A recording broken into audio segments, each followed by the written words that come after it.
1, 2, 3, come on!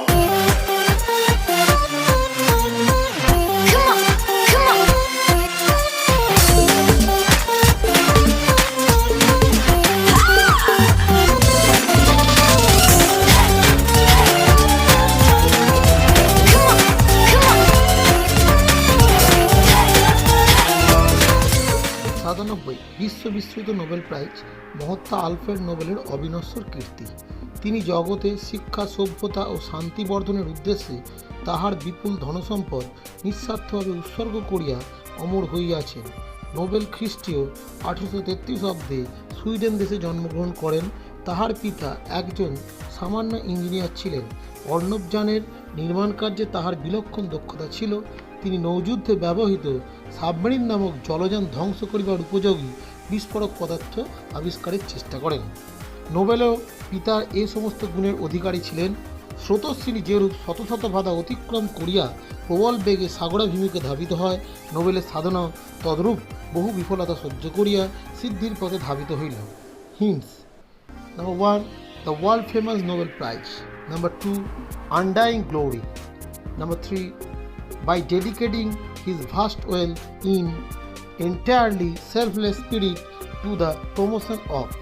Number 4, ship. Number 5, explosives. Number 6, inherited.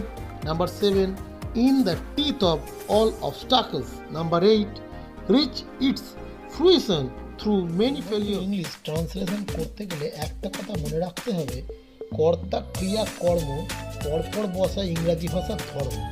আমি এখানে একটা সিকোয়েন্স দিলাম, সেটা মোটামুটি ফলো করলেই চলবে। কে, কতবার, সমাপিকা ক্রিয়া, কি বা কাকে, কিভাবে, কোথায়, কার সঙ্গে, কখন, কেন বা কি উদ্দেশ্যে। প্রথম বাক্য: বিশ্ববিশ্রুত নোবেল প্রাইজ মহাত্মা আলফ্রেড নোবেলের অবিনশ্বর কীর্তি। তারপর সিকোয়েন্সটা দেখতে হবে। কে বিশ্ববিশ্রুত নোবেল প্রাইজ, ইংরাজি the world famous Nobel prize. সমাপিকা ক্রিয়া, এখানে সমাপিকা ক্রিয়া নেই, তাই বিভার হয় ইজ।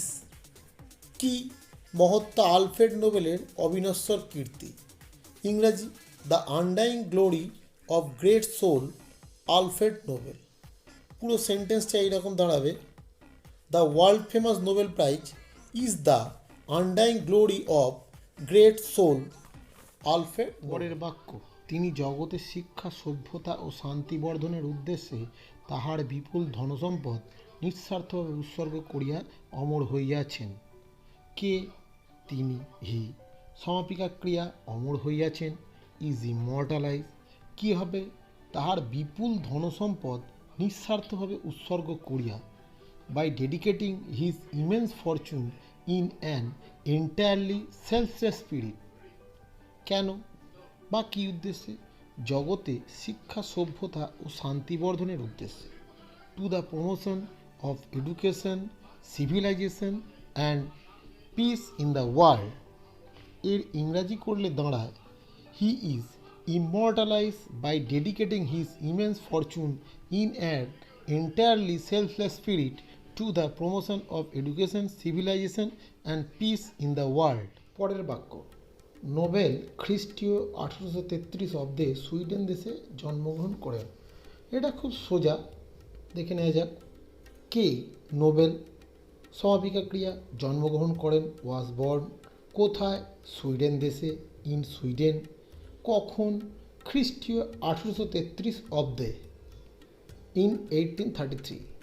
তাহলে পুরো বাক্যটা দাঁড়ালো: Nobel was born in Sweden in 1833। পরের বাক্য: তাহার পিতা একজন সামান্য ইঞ্জিনিয়ার ছিলেন। এই বাক্যটা আরও সোজা, তাহলে দেখা যাক। কে? তাহার পিতা, হিজ ফাদার। সমাপিকা ক্রিয়া ছিলেন, ওয়াজ। কি? একজন সামান্য ইঞ্জিনিয়ার, অ্যান অর্ডিনারি ইঞ্জিনিয়ার। তাহলে ইংরেজি পুরো বাক্যটা দাঁড়ায়: his father was an ordinary engineer. পরের বাক্য: অর্ণবযানের নির্মাণ কার্যে তাহার বিলক্ষণ দক্ষতা ছিল। কে? তাহার, হি। সমাপিকা ক্রিয়া ছিল, হ্যাড। এখানে কর্তার ছিল, তাই হ্যাড। আগের বাক্যে কর্তা নিজেই ছিল, তাই ওয়াজ। অর্ণবযান মানে শিপ, অর্ণবযানের নির্মাণ কার্য শিপ বিল্ডিং, এটা কম্পাউন্ড নাউন করা হয়েছে। বিলক্ষণ দক্ষতা এর মানে রিমার্কেবল এবিলিটি, তাহলে ফ্রেজটা দাঁড়ায় a remarkable ability in ship building. তাহলে বাক্যটা কি দাঁড়ালো? He had a remarkable ability in ship building. পরের বাক্য, তিনি নৌযুদ্ধে ব্যবহৃত সাবমেরিন নামক জলযান ধ্বংস করিবার উপযোগী বিস্ফোরক পদার্থ আবিষ্কারের চেষ্টা করেন। কে? তিনি, হি। সমাপিকা ক্রিয়া চেষ্টা করেন, ট্রাইড। অসমাপিকা ক্রিয়া আবিষ্কারে, টু ফাইন্ড। এটা ইনফিনিটিভ করা হয়েছে। কি? সাবমেরিন নামক জলযান ধ্বংস করিবার উপযোগী বিস্ফোরক পদার্থ। Explosive capable of destroying submarines. কেন? নৌযুদ্ধে ব্যবহৃত করার জন্য, ইউজড ইন নাভাল ওয়ারফেয়ার। তাহলে পুরো বাক্যটা ইংরেজিতে করলে দাঁড়াবে he tried to find explosive capable of destroying submarines used in naval warfare. পরের বাক্য, নোবেলও পিতার এ সমস্ত গুণের অধিকারী ছিলেন। কে? নোবেলও, নোবেল অলসো।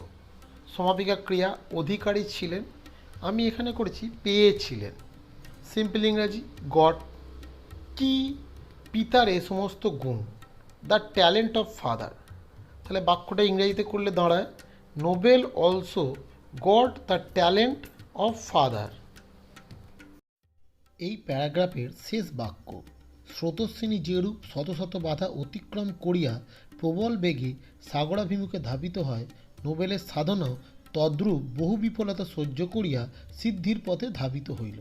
এই বাক্যটা একটু কঠিন, এই বাক্যটাকে আমি দুটি বাক্য করে নিলাম। 1 নম্বর, স্রোতস্বিনী যেরূপ শত শত বাধা অতিক্রম করিয়া প্রবল বেগে সাগরাভিমুখে ধাবিত হয়। 2 নম্বর, নোবেলের সাধনাও তদ্রূপ বহু বিফলতা সহ্য করিয়া সিদ্ধির পথে ধাবিত হইল। এই বাক্যে আপাতত যেরূপ শব্দটি বাদ দিলে বাক্যটি দাঁড়ায় স্রোতস্বিনী শত শত বাধা অতিক্রম করিয়া প্রবল বেগে সাগরাভিমুখে ধাবিত হয়। এখানে কে? স্রোতস্বিনী, এ স্ট্রিম। সমাপিকা ক্রিয়া ধাবিত হয়, ফ্লোস। কিভাবে? প্রবল বেগে, ভেহেমেন্টলি। দ্বিতীয়বার কী হবে? শত শত বাধা অতিক্রম করিয়া, ওভারকামিং 100 অফ হার্ডলস। এটা পার্টিসিপল ফ্রেজ, এটা বাক্যের সামনে বসালে বাক্যের সৌন্দর্য বৃদ্ধি পায়, তাই আমিও তাই করলাম। কোথায়? সাগরাভিমুখে, টুয়ার্ডস দ্য ওশেন। তাহলে পুরো ইংরাজি বাক্যটা দাঁড়ায় overcoming 100 of hurdles, a stream flows vehemently towards the ocean. নোবেলের সাধনাও বহু বিফলতা সহ্য করিয়া সিদ্ধির পথে ধাবিত হইল। কে? নোবেলের সাধনা, দ্য পারসুইট অফ নোবেল। সমাপিকা ক্রিয়া ধাবিত হইল, রিচড। কিভাবে? বহু বিফলতা সহ্য করিয়া, থ্রু মেনি ফেলিওর্স। কোথায়? সিদ্ধির পথে, ইটস ফ্রুইশন। এই বাক্যটাকে আমি বিশেষ কিছু চেঞ্জ করিনি, হিন্টসে যেমন দেয়া আছে সেই রকমই রেখেছি। তাহলে বাক্যটা হলো the pursuit of Nobel reached it fruition through many failures. তাহলে পুরো বাক্যটা, স্রোতস্বিনী যেরূপ শত শত বাধা অতিক্রম করিয়া প্রবল বেগে সাগরাভিমুখে ধাবিত হয়, নোবেলের সাধনাও তদ্রূপ বহু বিফলতা সহ্য করিয়া সিদ্ধির পথে ধাবিত হইল। এর ইংরাজিটা হবে overcoming 100 of hurdles as a stream flows vehemently towards the ocean, the pursuit of Nobel reach it fruition through many failures. শুধু যেরূপের জায়গায় অ্যাজ বসানো। পুরো ইংরাজি প্যারাগ্রাফটা দেখা যাক। The world famous Nobel Prize is the undying glory of great soul Alfred Nobel. He is immortalized by dedicating his immense fortune in an entirely selfless spirit to the promotion of education, civilization, and peace in the world. Nobel was born in Sweden in 1833. His father was an ordinary engineer. He had a remarkable ability in shipbuilding. He tried to find explosive capable of destroying submarine used in naval warfare. Noble also got the talent of father.